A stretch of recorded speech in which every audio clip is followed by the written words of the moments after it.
नमस्कार, देवलोक चैनल में आपका स्वागत है।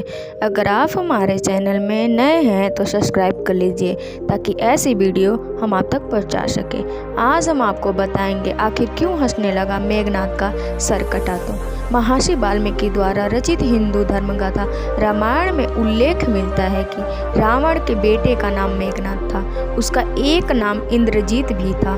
दोनों नाम इसी की बहादुरी के लिए दिए गए थे। दरअसल मेघनाद इंद्र पर जीत हासिल करने के बाद इंद्रजीत कहलाया और मेघनाद का मेघनाद नाम मेघों की आड़ में युद्ध करने के कारण पड़ा। वह एक वीर राक्षस योद्धा था। मेघनाद श्री राम और लक्ष्मण को मारना चाहता था। एक युद्ध के दौरान उसने सारे प्रयत्न किए लेकिन वह विफल रहा। इसी युद्ध में लक्ष्मण के घातक बाणों से मेघनाद मारा गया। लक्ष्मण जी मेघनाद का सर उसके शरीर से अलग कर दिया। उसका सिर श्री राम जी के आगे रख दिया। उससे वानर और छिन देखने लगे। तब श्री राम ने कहा, इससे सिर को संभाल कर रखो। दरअसल श्री राम मेघनाद की मृत्यु की सूचना मेघनाद की पत्नी को सुलोचना को देना चाहते थे। उन्होंने मेघनाद की एक भुजाओं को बाण के द्वारा मेघनाद के महल में पहुंचा दिया। वह भुजा जब मेघनाद की पत्नी सुलोचना ने देखी तो उसे विश्वास नहीं हुआ कि उसके पति की मृत्यु हो चुकी है। उसने भुजा से कहा, अगर तुम वास्तव में मेघनाद की भुजा हो तो मेरी विधवा को लिखकर दूर करो। सुलोचना का इतना कहते ही भुजा हरकत करने लगी। तब एक सेविका ने उस भुजा को खड़िया लाकर हाथ में रख दिया।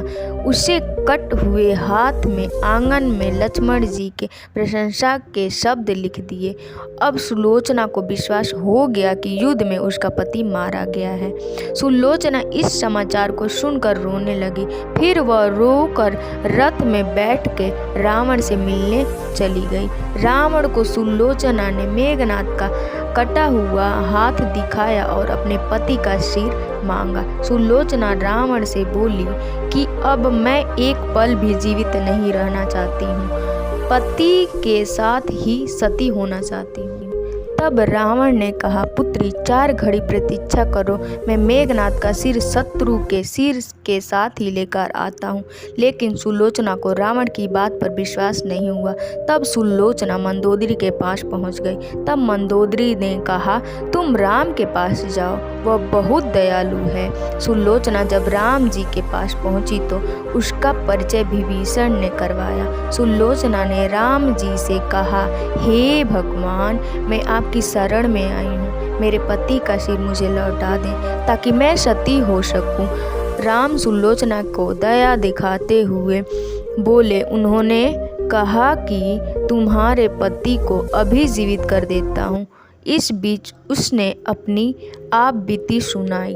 सुलोचना ने कहा कि मैं नहीं जानती कि मेरे पति जीवित होकर संसार के कष्टों को भोगे। मेरे लिए सौभाग्य की बात है कि आपके दर्शन हो गए। मेरा जन्म सार्थक हो गया। अब जीवित रहने की कोई इच्छा नहीं है। राम जी के कहने पर सुग्रीव मेघनाद का सिर लेकर आए, लेकिन उनके मन में यह आशंका थी कि मेघनाद के कटे हाथ के लक्ष्मण का गुणगान कैसे किया। सुग्रीव से रहा नहीं गया और उन्होंने कहा कि मैं सुलोचना की बात को तभी सच मानूंगा जब वह नरमुंड हंसेगा। सुलोचना के सत्वित्व की ये बहुत बड़ी परीक्षा थी। उसने कटे हुए सिर से कहा, हे स्वामी, जल्दी हंसिए वरना आपके हाथ ने जो लिखा है उसे ये सब सत्य नहीं मानेंगे। इतना सुनते ही मेघनाद का कटा हुआ सिर जोर जोर से हंसने लगा। इस तरह सुलोचना अपने पति की कटा हुआ सिर लेकर चली गई। वीडियो देखने के लिए आपका धन्यवाद।